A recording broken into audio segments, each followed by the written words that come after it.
রমাদান মাস বা ঈদের জন্য ঘর মাজানো যাবে কি? ঘর কিরে ভাই, পরিবেশকে উৎসব মুখর করার জন্য হলে কি এটা বিদআত হবে? ঘর সুন্দর করা, ঘর সাজানো হবে, সম্ভবত সাজানো, মাজানো, সাজানো।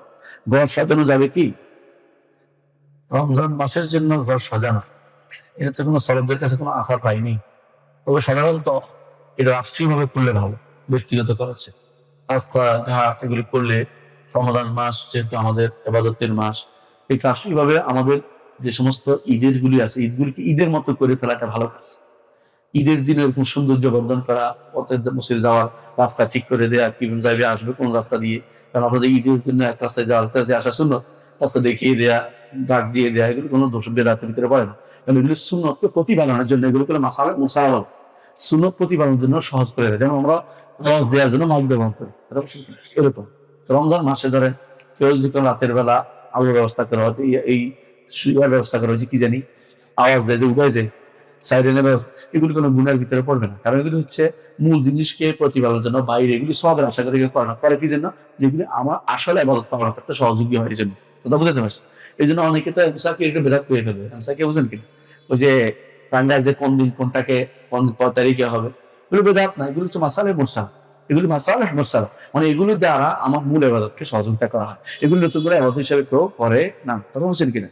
এগুলো আবাদ করলে বেদাত হইতো। অনেকে এটা আরো মূলে যারা বানায় ইবাদতের মধ্যে পার্থক্য করতে পারে না, এটা ঠিক না। হ্যাঁ, অনেকে আবার এটার দ্বারা এমন কিছু করবে, যেহেতু রাসূলুল্লাহ সাল্লাল্লাহু আলাইহি ওয়াসাল্লাম বলেছেন যে রমজানে ইফতারের দোয়া কবুল হয়, ইফতারের সময় সবাই মিলে আমরা দোয়া শুরু করে দেই, এটা তো হাদিসে আসে নাই। হ্যাঁ, তবে দোয়া একাত্রে, আমার আবারও হচ্ছে, দোয়া একাত্রে করা কিন্তু বেদাত না, কিন্তু নিয়ম বানিয়ে নেওয়া বেদাত। ব্যাপার থেকে বুঝছেন কি? দোয়া একাত্রে করা বেদাত না, নিয়ম বানিয়ে নেওয়া বেদাত। কেউ যদি কোনো কারণে দোয়া একত্রিত হয়েছে, দোয়া করতেছে কোনো বিপদের কারণে, তাই আছে। অনুরূপভাবে কেউ যদি কোনো কারণে বিনা একত্রিত হওয়া তো দোয়া করতে বলেছে, কোনো ভালো আমল শেষ হয়েছে, তখনও তিনি কি করতে পারবেন? হ্যাঁ, দোয়া করতে পারবেন। এটা কিন্তু বেদাত বলা ঠিক না, বেদাত বলা ঠিক না। আপনার সন্তানের জন্য আপনি দোয়া করতেছেন, সবাই মিলে দোয়া করতেছেন, বেদাত কিচ্ছু নেই।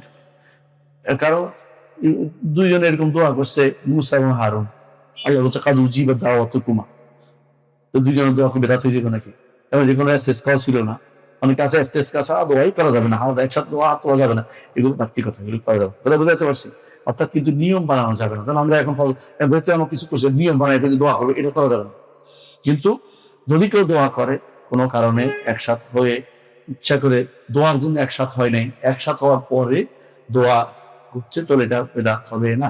দোয়ার জন্য একসাথ করা বেদাত, বুঝতে পারছি? দোয়ার জন্য একসাথ করা বেদাত, কেন এই সিস্টেম রাসূলুল্লাহ সাল্লাল্লাহু আলাইহি ওয়াসাল্লাম চালু করেন নাই। জি।